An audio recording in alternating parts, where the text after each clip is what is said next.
Hadi bakalım, Allah'a emanet.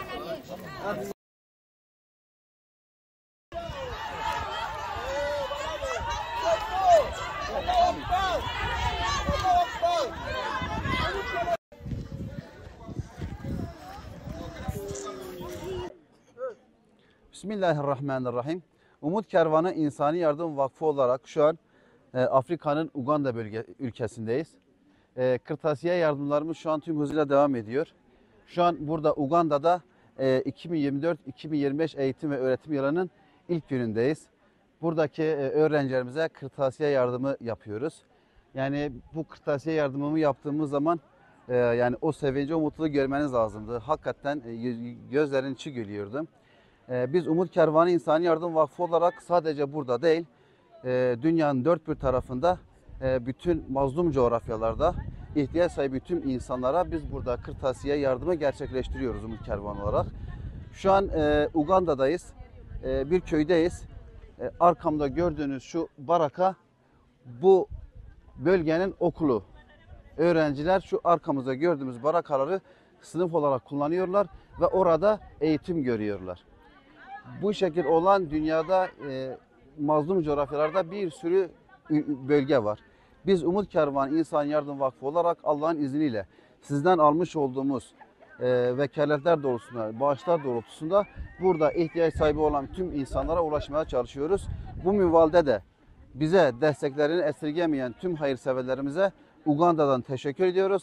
Allah-u Teala hepsinden razı olsun inşallah. Esselamu Aleyküm ve Rahmetullahi ve Berekatuhu.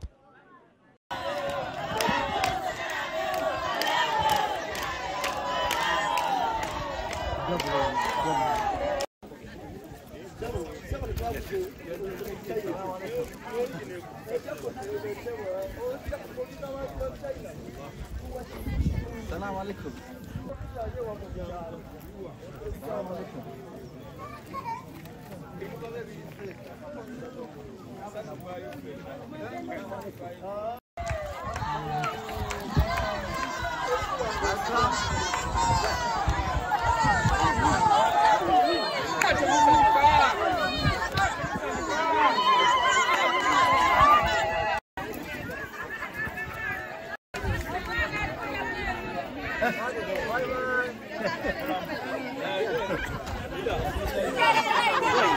Sen nasıl çekelim böyle?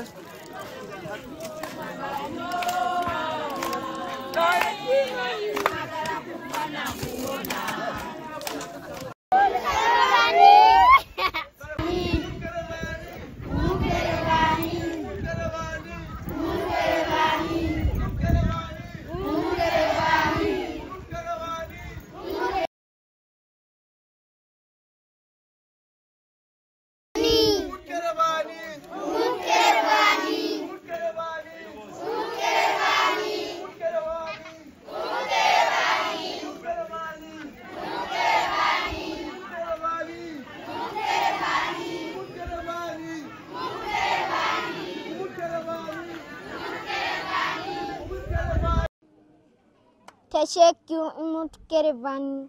Maşallah. Teşekkür Umut Kervanı.